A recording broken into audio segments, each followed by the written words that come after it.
Thank you for joining us for From Idea to Implementation, a Ranked Choice Voting and Voting Systems Symposium.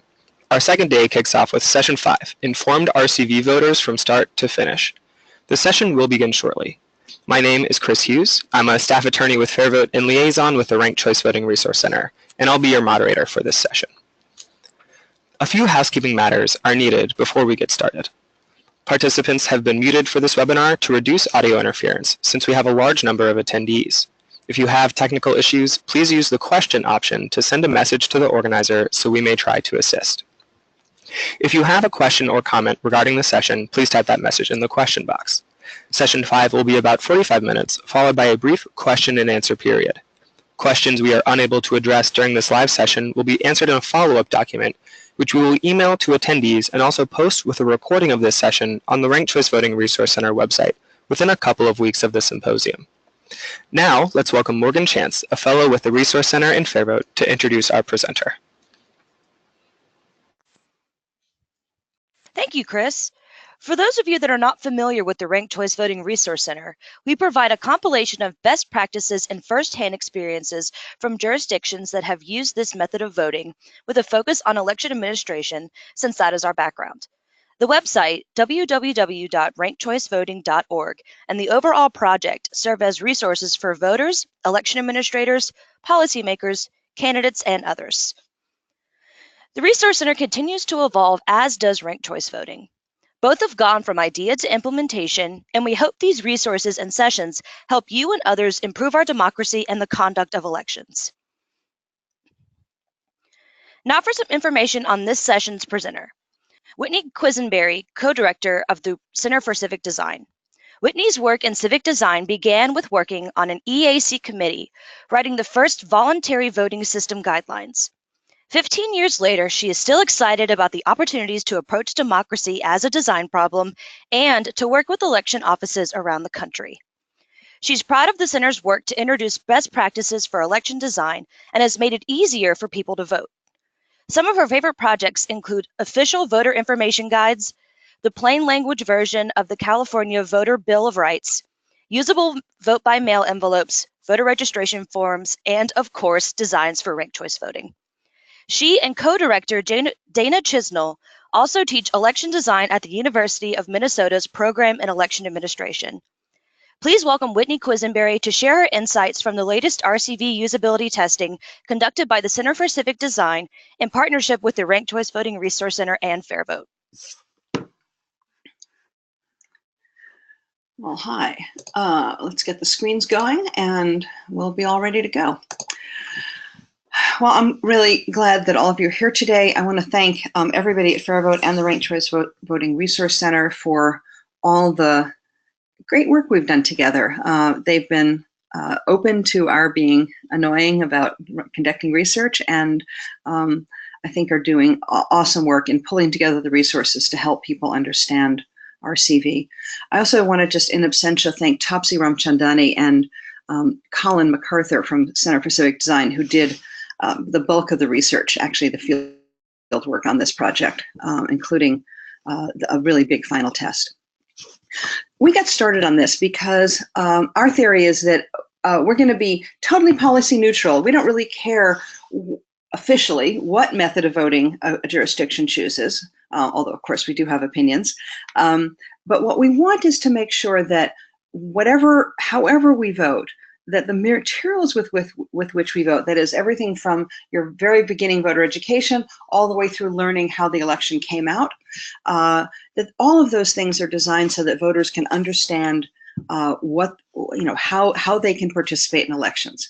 Because frankly, if you don't actually have an accurate understanding of how ranked choice voting works, voters want to understand why it was adopted or its goals for improving participation, and they want to understand how to mark their ballot to show their intent. Now, that said, we didn't actually see many problems actually marking their ballot, although there were some. But the thing that we were mainly concerned about was whether people understood what they were doing as they voted.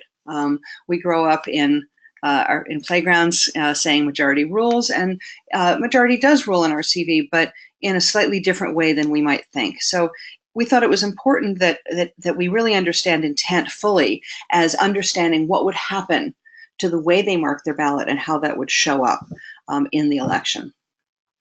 And we think of this as an informed voter, right? So an informed and confident voter, and we wanted to know what makes someone informed and confident in using not just ranked choice voting, but actually we're really interested in any new way of voting. So whichever flavor of RCV you're using, whether it's instant runoff for overseas voters or any of the different approaches that people have taken, we felt that we wanted to understand how we talk to them about RCV. You saw some great examples if you were in the session yesterday midday with the folks from Minneapolis who've done really amazing work on voter education. But then what happens in the polling place with the ballot design and instruction, and how do you understand what happened as the results? So we are qualitative user researchers, and so to do this work, what we did was ran a series of usability research studies where we put examples of materials in front of voters, non-voters, potential voters, and asked them to try to use them and then talk to them about what they understood from them.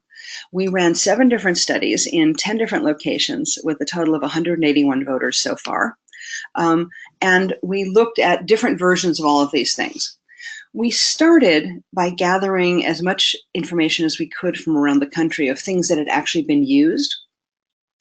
And when we did our very first pilot test, we found that the differences in the quality of the design made such a big difference that we actually started redrawing things. Instead of testing a highly colored, very heavily designed piece of voter education against, say, a typed flyer, we wanted to really focus on the content and not just the graphic design presentation. So we redrew all of these things into kind of normalized versions so that we could test them head to head. I'm going to give you a little preview just to show you some of the materials we ended up with, just so you have a bit of a context for some of the other material we'll talk about. The first were ballots. We looked at a lot of different variations of ballots, and over the year winnowed them down to a kind of final 3 on paper ballots. One is the sort of classic 3-column optical scan ballot where each column is a ranking. We looked at the grid ballot, where you've got the name once and rows and columns of ovals to fill in. And because we were just interested in it, we looked at hand-marked ballots, because there are some hand-marked, hand-ranked ballots out there. And we wondered whether people would think that was easier or harder. And finally, we mocked up a mock-up of a digital ballot so that we could think about what happens when you try to do ranking online. We also took some of the best of what we saw in voter education and created a little, simple fold brochure with a cover and a back, and the middle was sort of how we voted. And we, again, iterated this over the course of the year and a half we've been working. But you can see that it's not very designed. It's very focused on the content and the information rather than the physical production. And finally, we looked at how election results were displayed. In this case, we looked at both single winner and multi-winner races because they have some additional complexities because there's multiple winners in the course of a multi-winner election. And we also wanted to make sure that people who were much more engaged in thinking about elections, or even those who weren't, could see how the winner won. Because one of the benefits of RCV is that people who may have originally supported another candidate end up contributing to the winning of whoever ends up winning the race, and we wanted people to be able to see how that happened. Just so you have the resources, all of this work has been combined into a report of best practices and sample materials that are all online at the Ranked Choice Voting Resource Center. The URL is www.rankedchoicevoting.org/usability. There are links there to live demos of the results display. And for the best practices that we drew on, the best single example, besides all the work at the EAC, are field guides, civicdesign.org/field guides, which are small booklets that each offer some of the top tips in designing election materials. So let's dive right in. We're going to start with ballot design because that's where we started, but also because that's the heart of voting. Everything else is actually optional. The one thing you have to have is a ballot or some way for a voter to express their intent. And we think that becoming an informed voter starts with good design practices. In fact, one of the things that really kind of surprised us was how much difference that made. We actually found that good ballot design and ballot design that people understood helped instill confidence in the voters, and that some of the aspects of that design that made a difference were just the basics of typography and layout, how you could see where the contest began and ended, and having really good instructions on the ballot, because you can't assume, of course, as any election official knows, that anybody has read any of the fantastic material that you've put out, or any of the advocacy material, or any of the campaign literature before they walk into the voting booth. And so there has to be enough there to make sure that they understand if there's different kinds of contests on the ballot, how they vote in each one of them, whether it's a vote for one race, first past the post multi-winner race, a measure or proposition, or of course ranked choice voting. So one of the things that surprised us the most was that when we did the very first thing we did, which was to take the different layout styles and redraw them using the EAC best practices guidelines for typography and layout, many of the differences in usability simply vanished. People who had stared at ballots and wondered how to use them and read instructions and squinted their eyes in their early rounds of testing with the mix of different real ballots from around the country kind of settled down and said, no, I can see how to mark this ballot. And that shifted their work or their effort from how do I mark this ballot? How do I physically mark the ballot to what does it mean to mark the ballot? What choices am I expressing when I mark it? How do the marks I make on this piece of paper or the digital mark that I make, how do those express who I want to win under what circumstances? And we thought that was really important because that's where people ought to be thinking. They shouldn't be thinking, how do I fill in an oval? They should be thinking, who do I want to elect? And so you'll see that in all the bits of materials that we show, all of them are designed using a very similar design that's based on, if you don't know about it, a kind of amazing project that was done back in 2006, 2007 for the EAC to come up with best practices for election materials that include signage at the polling place, ballot design, a graphical style for the icons or any instructional graphics that are needed. And those still hold up as best practice today. It takes a long time to make changes in ballot design because not only is there a long culture and history in any jurisdiction, but there's also the boundaries of what the technology used will do.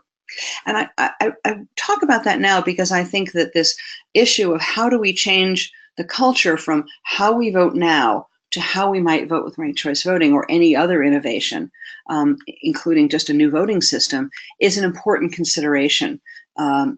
We were very careful as we tested to go to places that had ranked choice voting, had a history of ranked choice voting, like San Francisco, Oakland, Minneapolis, but also to places that didn't.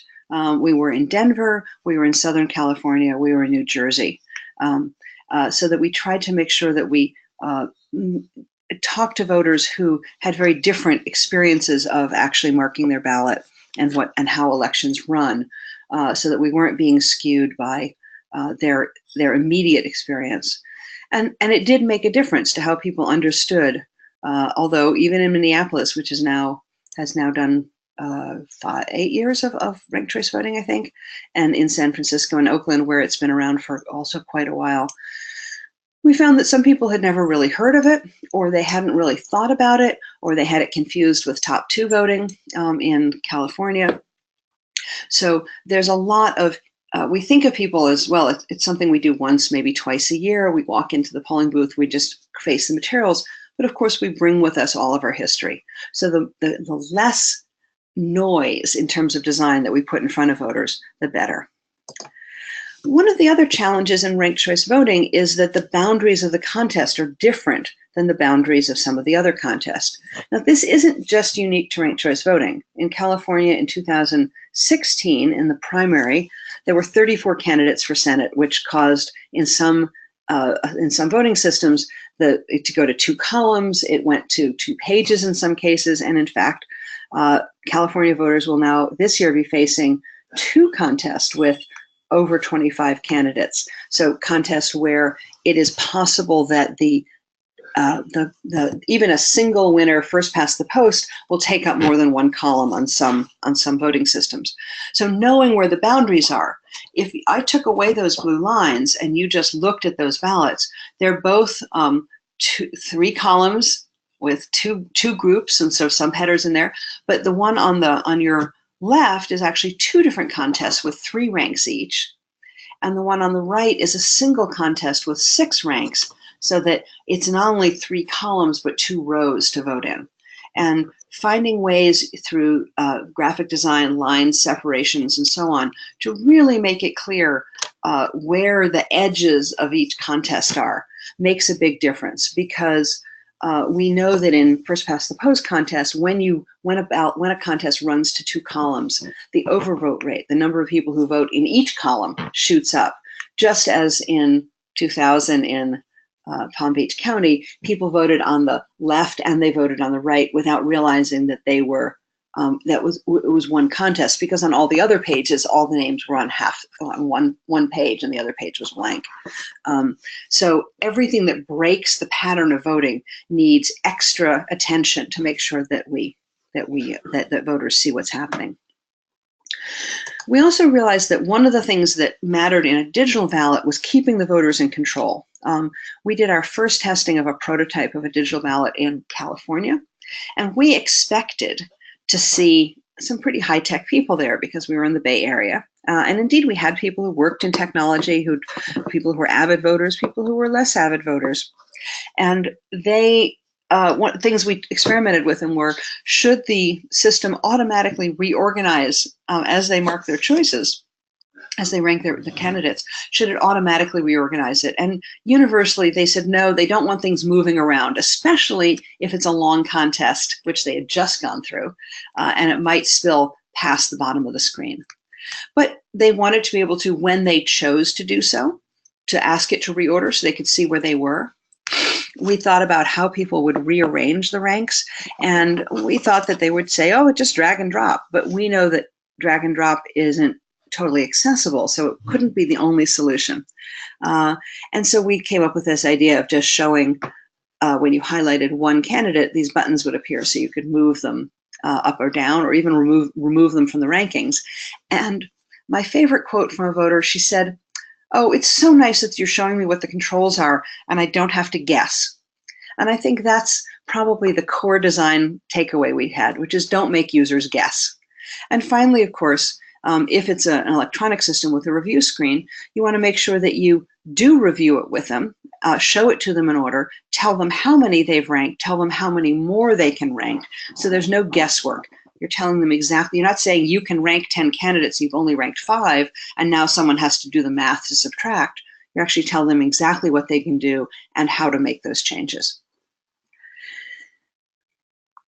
The other really important thing on the ballot is good instructions place where they need them. So we know that from all the work in technical communication, that instructions need to go just before they're needed, not just after, and not all the instructions for the ballot in one place. And this is particularly important if you're doing a mixed ballot that has several different kinds of contests on it. The instructions for each one should be right before that type of ballot and should help bound it. So it could be that it goes all the way across the screen and the 3 columns of the race for mayor are below it.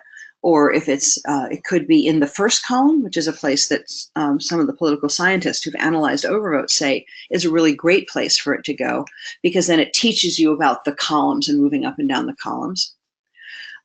We learned things like they did need to be told mark for at least one candidate, because that's the basic instruction, but they also wanted to be told that they didn't have to rank any more than they wanted to, that they could rank as many or a few as they wish.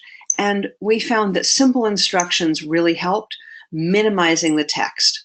So In fact, sometimes we tried things that had visual illustrations to show what was right and what was wrong. We tried simply the correct illustration with words under them, and both of those worked. We copied this, by the way, from Minneapolis, who has done really excellent work on their ballot. But we see similar instructions on other ballots, but keeping it minimal, focusing on what voters can do and what they can't do.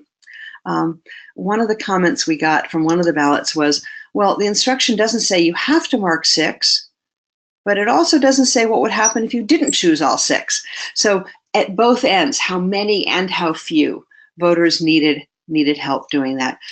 This participant actually ranked all 6 because she said, well, I wasn't sure. It was clear there were 6 choices, so I figured I better do everything that was there.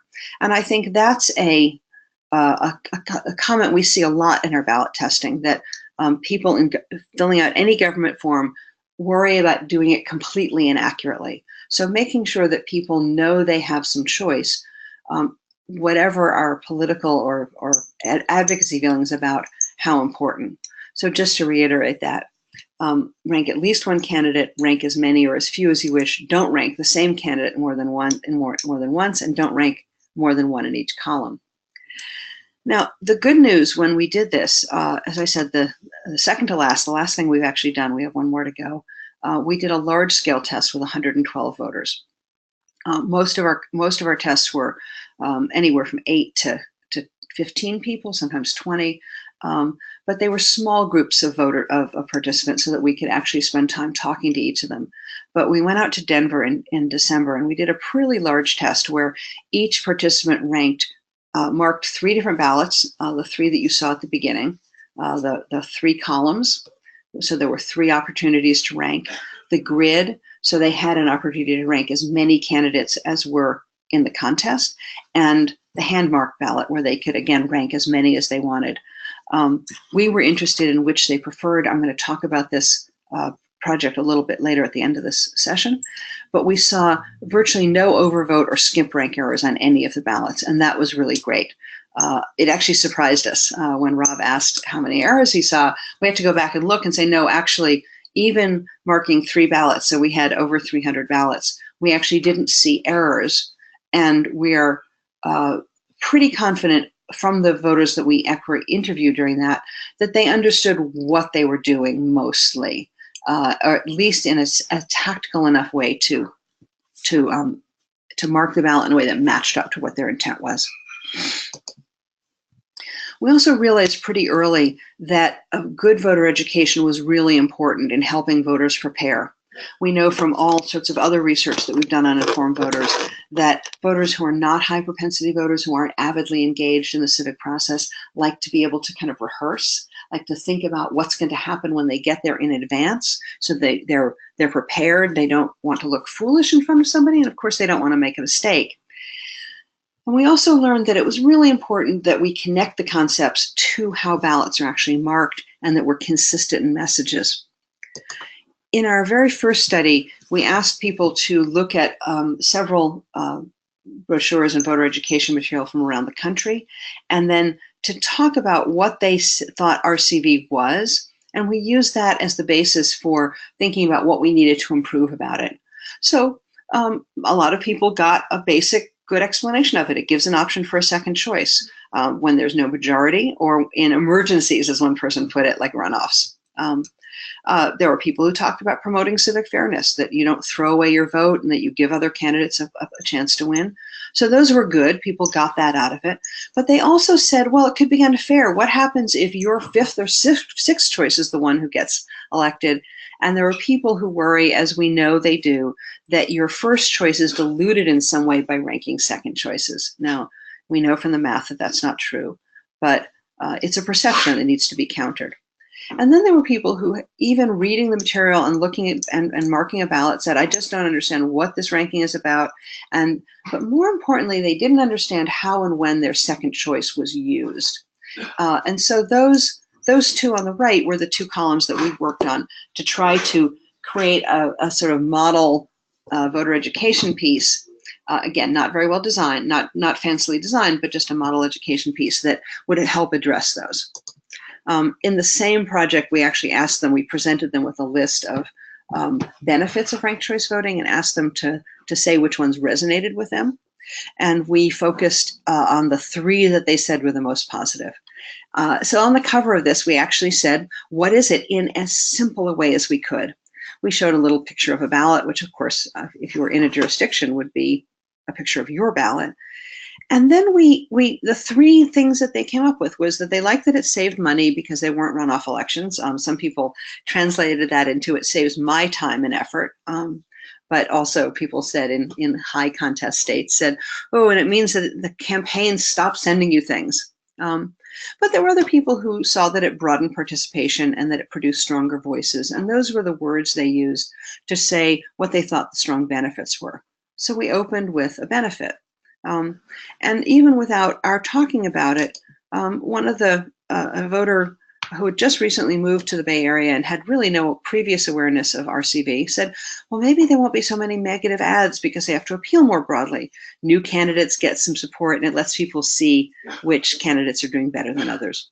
So people made those connections from even very simple ideas. And I think, oddly, those of us who are advocates like to sort of push it and talk a lot about what all the things that we want to say, but sometimes just saying a little bit less and giving people some room to fill in themselves made a difference.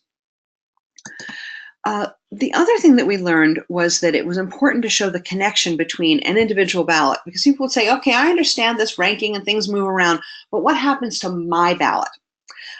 We had also learned this in Portchester, where we worked with FairVote on the introduction of cumulative voting, another novel voting system, where people were like, I got the principles, I get the principle, but what do I actually do in the polling place?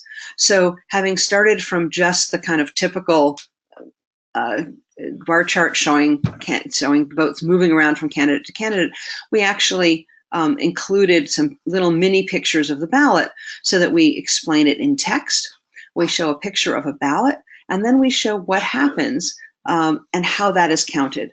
And we think those 3, that connection between the marking of the ballot and the counting of the ballot, was really important to do, tying things together. We also, because we were giving people the voter education material and the ballot sort of in the same place, people do bring materials to the polling places, we realized that we had to be really careful that all of the instructions are repeated and reemphasized and not contradicted, that we use this as much as possible similar language so that when they see an instruction on the ballot, they hear an echo of something they might have read. So that in creating that informed voter, we're not having to teach them and reteach them, we're teaching them, reminding them, and building on their concepts. And we thought we were kind of done until people started thinking about and asking us questions about how do we know who won? And so we realized that one of the real challenges for ranked choice voting was understanding how the winner won, right? What actually happened in this race, and being able to sort of think it through in your mind, especially if you're not math. You may have seen some of the great voter ed material that shows Post-it notes moving around. There's been some really wonderful material in the teaching side, but how do we translate that into the results end, into explaining how an election gets won? And so here we need to explain ranked choice voting once again as they read the results, reinforce and deepening their understanding, and add to the sense of transparency and confidence. The interactive displays are online. I'll repeat this URL, in fact, all the URLs at the end. But you can go on and just work through. We have a 35 candidate ballot. We have a multi-winner ballot. We have some that are based on real elections and some that are demo elections. But you can work through those in your own time. The one thing that we realized was important was to use both text and graphics to tell the story. And in the results displays that we looked at, typically those were done on the same screen. So there would be a little text blurb that says the candidate was eliminated and here's how many votes were counted for the next choice. And then the graphic was immediately below that.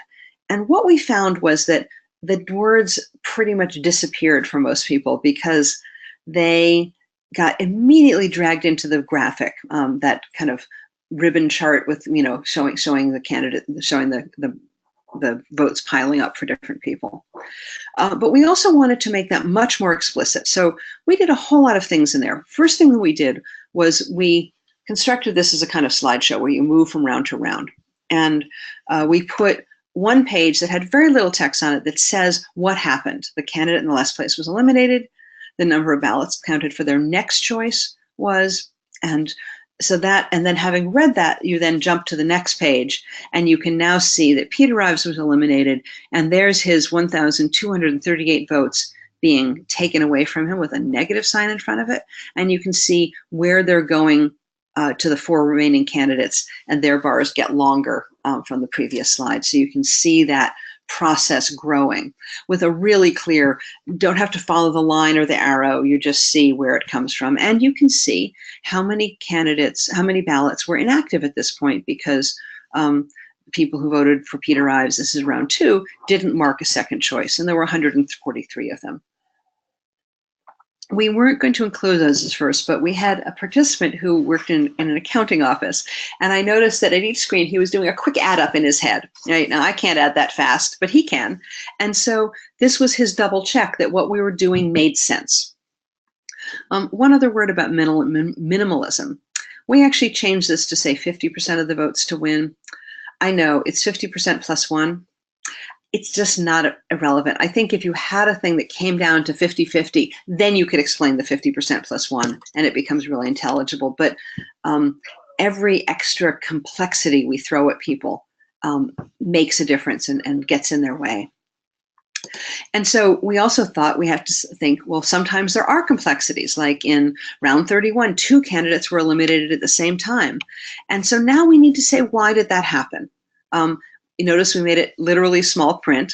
We put it below the line, but it meant that people were suddenly, and people did go through all 31 screens to get, all 31 rounds to get here. And they suddenly went, wait a minute, we've been eliminating 1 person at a time. Why are we suddenly eliminating 2 people? And wanted an answer right then where they needed it. And so we had a way to do that.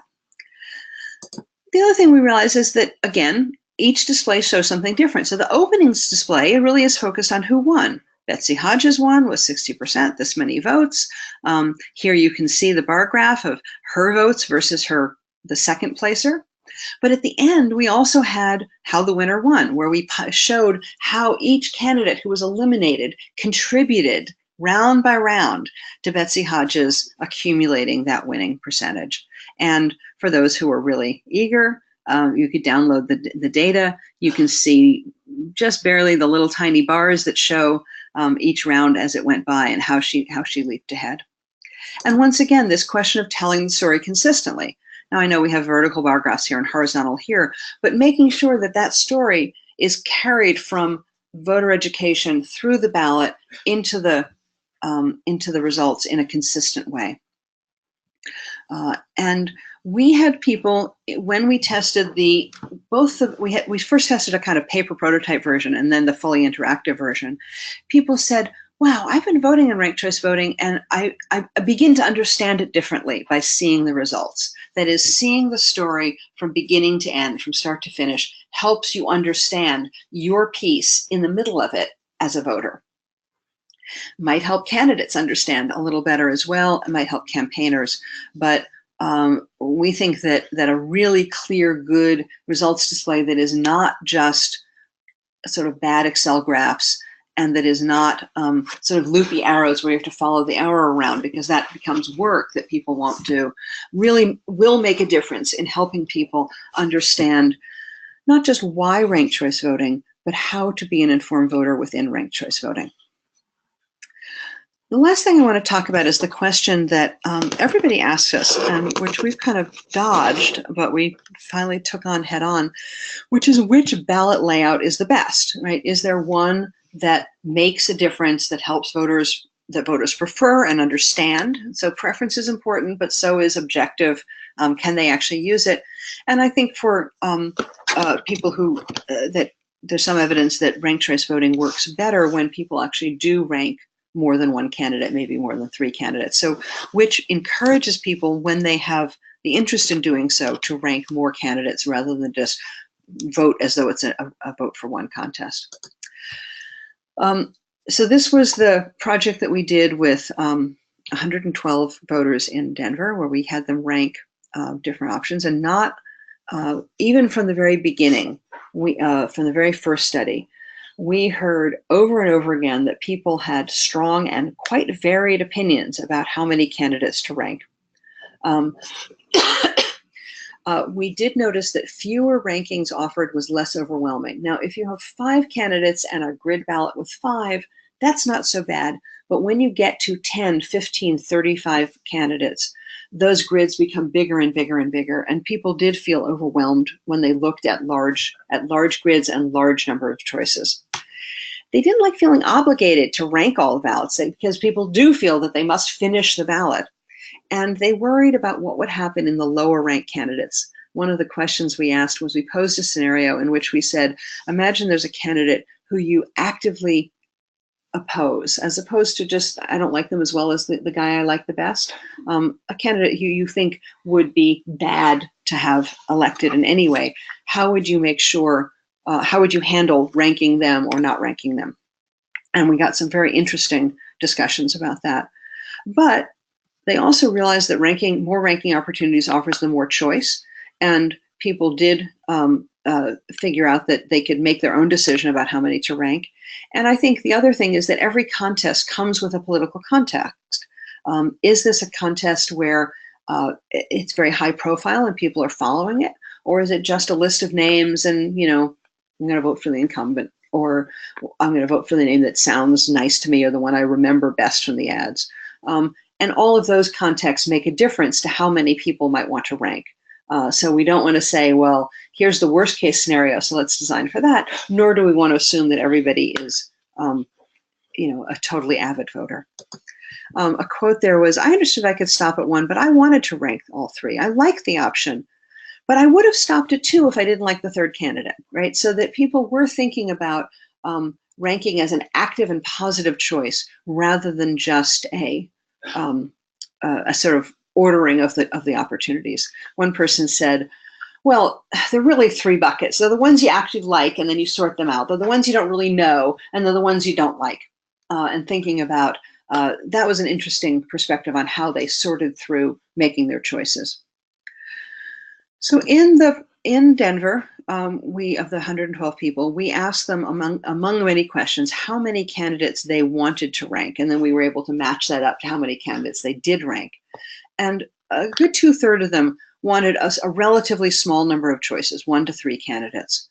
But as you can see from the change bars, there's overlap between these. Another 1/3 wanted to rank up to 6 candidates, but only a very small number wanted to rank more than 6.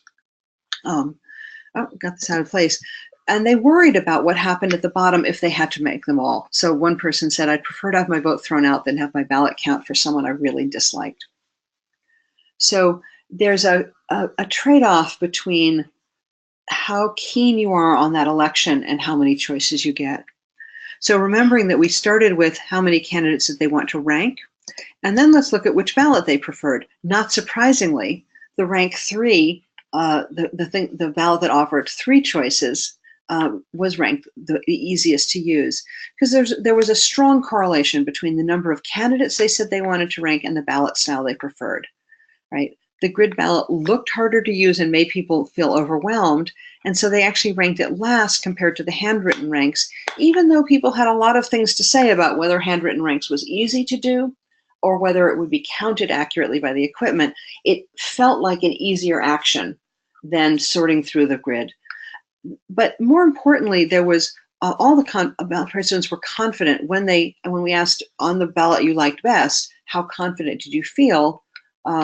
They all said that they were confident their vote would be counted as they'd marked it, and nobody said I couldn't vote on that other ballot. So that's important, that this was a pretty positive experience. Interestingly, there was a small preference for the grid ballot among older voters rather than younger voters, and we don't have a good answer to that. But one of my theories is that older voters are more engaged in elections. You know, they voted at higher rates, and therefore they were more likely to have opinions about being able to handle that. But the takeaway from this is that ballot layout actually shapes voter behavior, right? People who liked the limited ranking options on the rank 3 layout also like the relative simplicity of the choices, and almost all of them, 96%, ranked all 3 choices. So people were ranking up to that. Now, that begs the question of, would 4 do just as well? And we didn't test 4, 5, and 6 because we were thinking about jurisdictions that are using the typical optical scan 3-column ballot. And the question was, how well would people do if you introduced ranked choice voting and had that ballot to work with?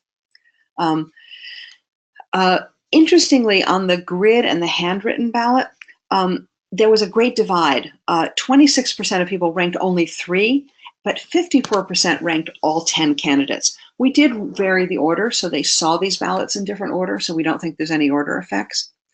And people did say that they felt compelled to rank all the candidates possible, even though the instructions were clear that they didn't have to. And that raises some issues. People did talk in several of our studies in great detail about what happens if, how do I make sure that someone I dislike isn't ranked? And one person actually said, well, if there was a candidate I felt really negative about, I would make sure I ranked all of them so that he was at the end or she was at the end of the list. And there was no possibility that it could sneak into that their ballot could somehow be counted for them. And the only way it would ever possibly count, in fact, if it was last, it would never really count because you'd be down to 2 at that point.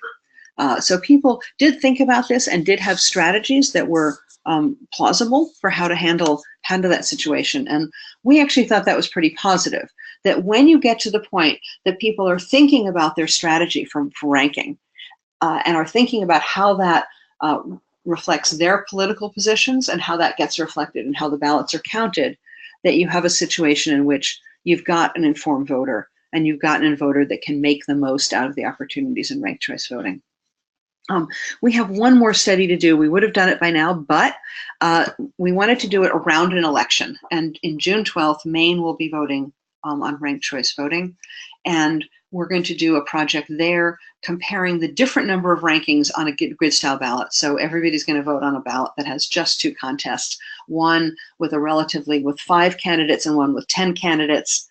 And we will be looking at a rank 3 grid, a rank 5 grid, and a rank 10 grid, so that everybody will have an opportunity to look at those different numbers of candidates versus how many ranks there are. Because one of the questions we're interested in is, if there's 5 candidates, do people say, great, I want to rank all 5 of them? But what happens if there are 10 candidates and they're only given a choice to rank 5? Does that change it? Interestingly, at large numbers, there's actually a mistake on one of our test ballots, which is we had 11 candidates and we only had 10 rankings in the grid ballot. And that was because we ran out of space on we decided rather than squeeze it in, we would just go with the best practices and fill the page margin to margin. And we never had anyone notice that they couldn't actually rank every candidate. So there's a place at which, I don't know that it's voter fatigue, but there's a place at which you've been able to rank enough, and that's the end of it. I don't know what would happen if someone had been forced to rank 35 ballots, although we do have some of that history in Australia where you have to rank all of your candidates, and there may be many, and people do drop off there. So just in summary, design does make a difference in how people understand and vote in ranked choice voting. It's worth all the effort that we heard election officials yesterday talk about in their successful implementations, thinking very carefully about how people how they communicate what ranked choice voting means and how to interact with it. And I think the other thing is thinking about having sort of mock elections, or having a mock election where you can actually see that process all the way through to the results, so that people can use a mock results display as a way to think about what will happen and how they will make their own choices to vote. I think I'm right on time. I'm just going to leave this slide up with all of the URLs, and I know that I'm pretty sure they put all of those in our resources section. And of course, all of this will be made available to you afterwards in electronic form, so you don't have to retype it. And I hope that there are lots of questions. All right, thanks so much, Whitney, for that presentation. That was great. And I want to say before we dive into the Q&A, one thing that I really appreciate about the work that you at the Center for Civic Design do, not just on ranked choice voting, but on everything, is that I'm interested in election reforms work because I want people to feel more engaged and like a part of the democratic process. And ranked choice voting for me is a big part of that. And the work that you do with the Center for Civic Design actually like helps that dream for me to come to fruition. So thank you for that. Well, thanks. That's exactly why we do it too. And when I say we're sort of neutral on ranked choice voting, obviously we come out of this thinking that it can be done well, but we don't know that that's the only way to do it. But whatever the jurisdiction is doing, all of these guidelines, all of this idea about good design helps make elections better. Right. Exactly. Yeah. So let's go, just so everyone knows, as we move into the Q&A, you can type your questions into the question box of the control panel. So anything that comes to mind, please go right ahead and submit those questions. So the first question we've got is about the results reporting layout. Why was the term inactive ballot selected? Would it make more sense to use the term exhausted ballot here, or is there a specific reason to use inactive ballot instead? We agonized over this. People did not understand what exhausted was, and it felt sort of complicated and a little negative. So we tried a bunch of words, actually, and then when we finally got to the results, the second version of the results display, we just put it up there as inactive, and people went, "Oh yeah, those are the ballots where people didn't rank enough." So it was the one that it's a simple English word. It says this ballot is no longer active in the counting. It doesn't have the emotional overtones of exhausted. I think one of the challenges in any reform is that reformers get caught up in language that they've learned to use, and it doesn't always translate out into the general public. Remember, 43% of Americans read at basic or below basic levels. And the most important thing that means is that while they can read, and they can read effectively, they're not very good at drawing inferences. So high proficiency readers not only can read the words on the page or screen, but can very quickly and easily draw inferences from those words. But other people are much more kind of simple, declarative, show me and tell me. And so the more we can use language that doesn't force them into problem solving, the better off we are. Great, thanks so much. Yeah, I remember those conversations about what word we wanted to use there. Oh gosh, we even had people start suggesting different names for ranked choice voting, and we dutifully wrote them down, and shared them with everybody. But yeah, oh gosh, there's enough names out there already for ranked choice voting.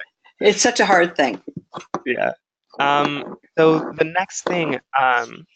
I know, so we're doing this testing in Maine, and it's unfortunately the last of the testings that we have funding for. Is there something that we didn't, or that you didn't get to test that you wanted to have the opportunity to test? Oh, there always is. We could, I mean, look, in any given research event, you have to bring the number of questions down to something small. I think we could poke at this for a long time, but I think we've actually done pretty well at delving into it. If there was one thing I'd love to do, it'd be to work on the electronic ballot, because I think the question of electronic ballot marking is an accessibility issue. And I think we're going to see more remote ballot marking systems and ballot marking devices in vote centers, and thinking about how to do that so that A, it's accessible, because that's the big intent there, but also so that it's easy to do, and we have a design on paper, and of course we'd love to take it further, but maybe someone will fund that one day. Yeah, hopefully. So the next one I have, could you talk a bit about the intersection of usability work and accessibility work for voters with disabilities? Sure.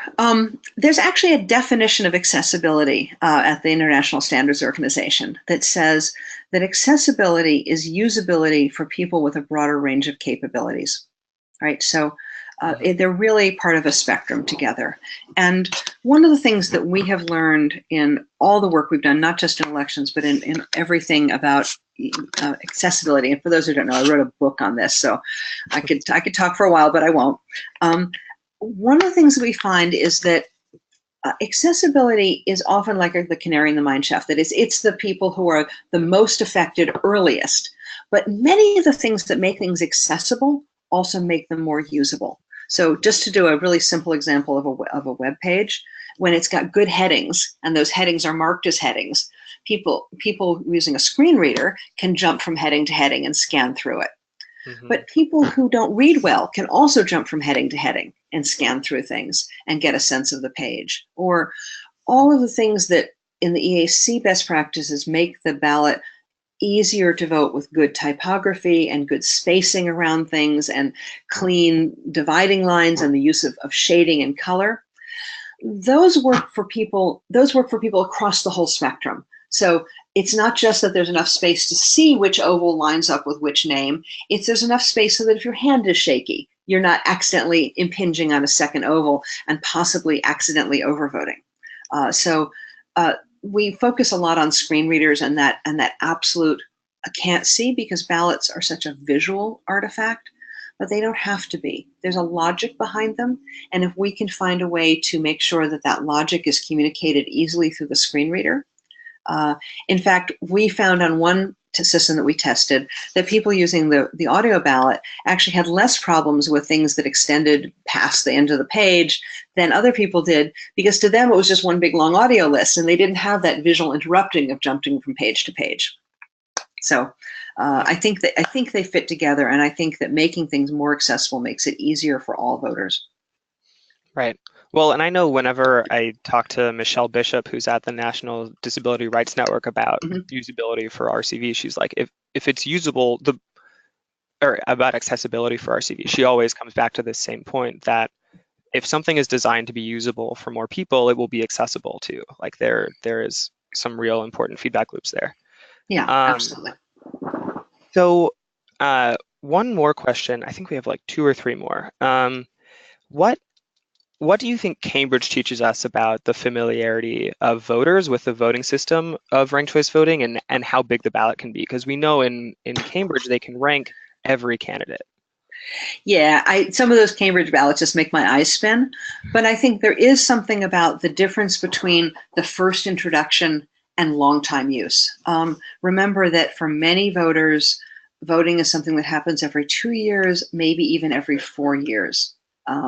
So it takes longer than you think to have, say, 3 or 4 cycles. A political scientist I know who studies presidential elections said, yep, in a 25-year career, I get 6 events to analyze. Okay. So I think if I was thinking about introduction, I would think about how people have been voting now, and how do we bridge from that to RCV, and then maybe over time. So it might be that at first you have limited numbers of choices, but it grows. So it might be that happens naturally with a voting system. First you're working on, say, a rank 3 optical scan ballot, but then that grows up. Because we know the other thing that happens in ranked choice voting is that it encourages more people to participate as candidates. So it opens up that kind of participation as well. And I think Grace said it best, is that every year you have to keep reassessing and thinking about where your voters are and where you're moving them to. Right. And I do have to say, remind everybody that Cambridge is the home of 2 gigantic universities. So while that's not everybody who lives and votes in Cambridge, it is a lot of people. Yeah. Well, I had an interesting experience with this. I have a friend who lives in Cambridge, and she voted in their RCV election and spoke to me a couple months later, was really excited that she got to do this, and was telling me about her whole vote strategy and how she made sure she knew exactly where she wanted to put all 27 people. And I was like, that's because you work at Harvard. So it was interesting for me, especially because I explained, I may have lost audio. I explained to her a little bit about how the votes are counted in RCV. And she was like, oh, well, actually, I didn't understand some of those intricacies. And I maybe would have ranked people in a different order because of that. So yeah, so that just confirms some of the things that we heard in our testing. But there are people who will study and who will prepare and who will want to rank everything and will take it as a challenge. And I think that's great. I think it'd be great if there were more people like that. Yeah. And I think if we can, whatever we do, if we can sort of hold the course and be consistent about how we move and not just zig and zag randomly. But Cambridge has been doing ranked choice for what, 35 years? 70s. Yeah, okay, 77 years. That's a long time. And I think there are also issues of sort of civic pride, right? This is a thing Cambridge does. Like in other parts of New England, they have the town meetings and it's a thing they do. And so I think that there's some ways to invoke civic pride around those things. Right. So two more. Have you noticed a change in familiarity with ranked choice voting at all over the last few years as you've done these studies? I don't think we have the data to do that because we didn't go back to places. Right. I mean, obviously, in Denver, we were working with not only the election department, which is considering ranked choice voting, but advocates who were really eager about it. But every place we have gone, we have had a mix of people, whether they voted in ranked choice voting or not, who were familiar with it and who weren't familiar with it. Mm-hmm. Sorry. Yeah, no, I mean, I think it's hard to know. I know personally, I've noticed more friends of mine being like, oh, I actually know what it is you do now. But that's anecdote. Yeah, I mean, there's sort of opportunity. I think after the last 2 years in Maine, a lot of people are going to know what ranked choice voting is because it's been in the news so much. Right, exactly.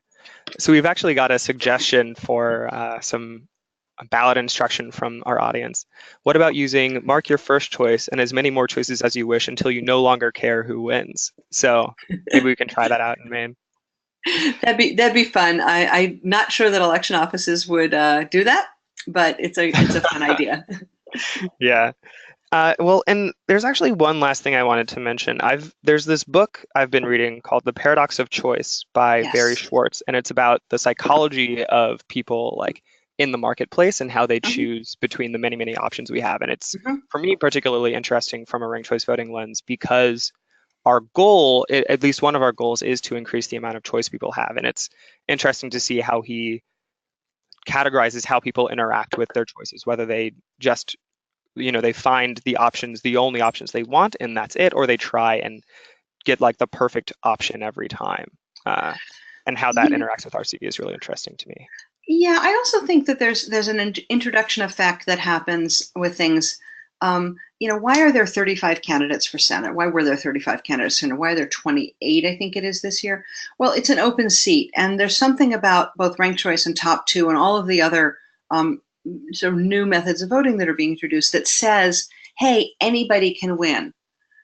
But that's probably not really true. And people who get 5 and 10 and 100 votes, I mean, it's nice that they have some friends, but in the end, I think we will rebalance. One of the things that we found in Portchester was that as they started continuing to vote with the method they chose, which was cumulative voting, the parties learned how to run candidates in that system. And so instead of every party running a slate of 6 candidates, they started running a slate of the candidates they thought they could win with. And so systems aren't static, right? They react to each other. So we get 35 candidates for mayor in Minneapolis, but then we start to rebalance and people start to say, okay, let's not just do this because it's fun. Let's do it because I really think I can win or because I have a message I want to get out there.